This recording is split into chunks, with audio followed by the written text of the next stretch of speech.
Here's my business card.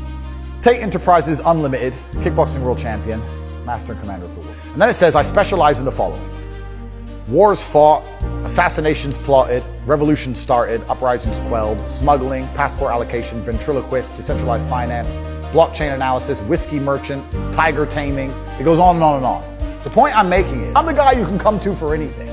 I'm that guy. Yeah. No matter what you want done, I'll get it done. I know a guy who knows a guy.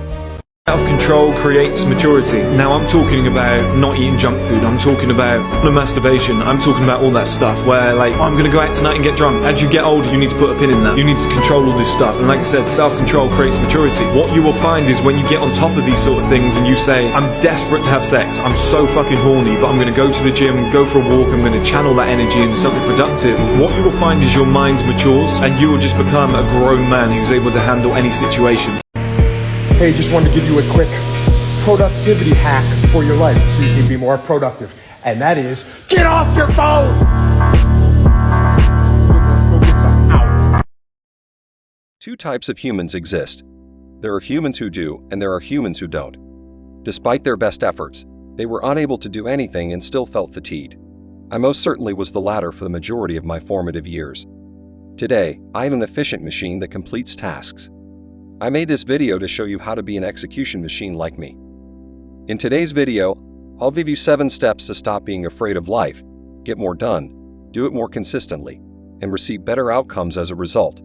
To make your life easier, many of the remedies entail spending money on the issues. Make sure you have money first if you don't. Number 1, selecting a task is in and of itself a task. It requires choosing from a vast array of alternatives, each with an infinite number of potential outcomes. That in and of itself is a chore and a difficult one at that. Selecting tasks, choosing what to do, making strategic choices, and ignoring distractions and doubters.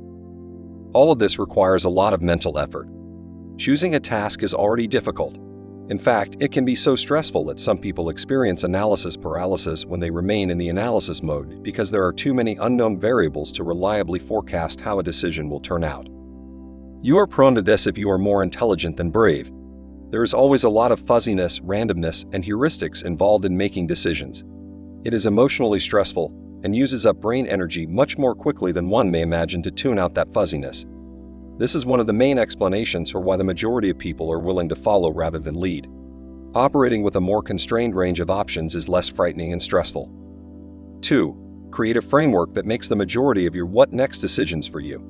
The Eisenhower matrix or the Kanban framework is a useful matrix for this kind of decision. Try Kanban, stop starting, and start finishing. Whether you are employed in software engineering or any other project type that uses a management strategy. You may be familiar with Kanban, a framework tool for organizing work. Despite being first created by Toyota for effectively manufacturing cars in a country with limited storage space, the Kanban method can be used in daily life. To start finishing is one of the main principles of Kanban. Always begin each day by accomplishing actions that contribute to the achievement of a goal. Pay off a minor debt if you can. Do something if you can finish it. Always choose the project's task that is nearing completion. Of course, there are some circumstances in which you might need to use a different strategy, but it will save a ton of time if you have a pre-made plan in place for handling heavy workloads. Number 3. Starting an activity requires mental effort. Do not squander it on nonsense. Here is a tiny motivational secret. Starting a pointless, time-consuming work costs you the same amount of mental effort as starting a pointless, laborious, but profitable task. Even worse if you have a DHD as I have. The energy expenditure of some jobs may be completely out of whack. Recognize what drains you and devise strategies to avoid it. I can deal with challenging customers for hours on end and be just fine, but by the time I have to go through a stack of paperwork or stand in line at the post office, I'm pretty much done for the day. Your mental energy is a form of currency. Consider it a resource like money or time. Someone who tricked you into performing a pointless chore for them and caused you to lose time and energy in the process is essentially robbing you. If you can pay someone to perform menial, laborious activities for you by outsourcing them, do so. Let someone else handle this if they can fix it for you for less money per hour than you can. Of course, this assumes that you earn a sizable sum of money. I hired a housekeeper and a personal assistant as my first investment once I began to experience some recognizable income flow. Even if your wage does not yet reach that of hiring an assistant, you have a chance when you hire one early. Instead of driving, I take an Uber and work on emails during the ride. I can also use the time to nap, listen to music, or take in the scenery. The important thing is that I'm not squandering mental capacity that I might subsequently use elsewhere. 4. Reduce the quantities of inventory you own and put your money where it will matter. The statement made by Tyler Durden, that the things you own end up owning you, is accurate. I disagree, though, with his suggestion to give up everything to be completely free. You can totally have some great possessions and be pretty free. If there are things in your life that you can afford to spend the money on and utilize every day, trust me. Never skim.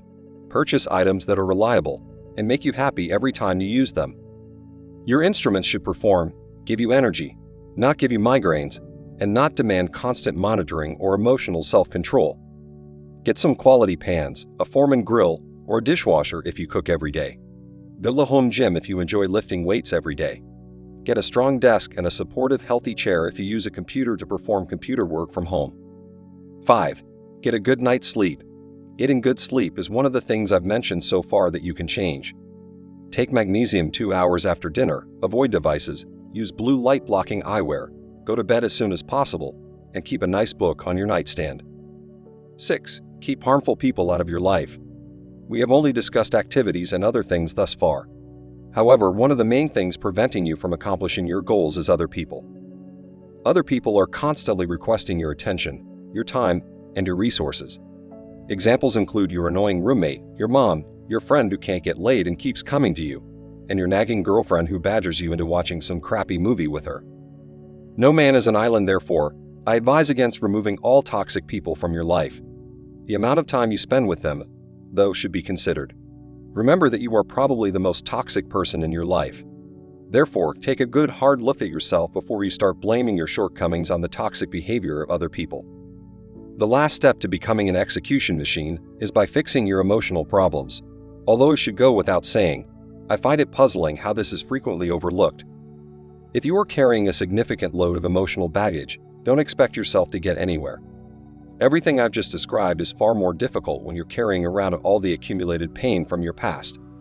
The issue is that even if you can muster the strength to let go of the bag for a while, unleashing immense power in the process, you will quickly find yourself scooping up that sack of garbage. Carrying emotional baggage is typically a habit that develops as life becomes a little difficult, and you start to yearn for the security of the familiar. Drugs and habits are similar, so take a moment to reflect every few days. Take a moment to take the bag off your shoulders and give one thing, just one, a good long look. If you do, the bag will start to shrink, the bag will feel lighter the next day, and eventually, it will just be an empty bag. Anyway, that's all for today's episode on Circle of Kings. Don't forget to like and subscribe to my channel. It motivates me to create more content for you. See you next time. Cheers.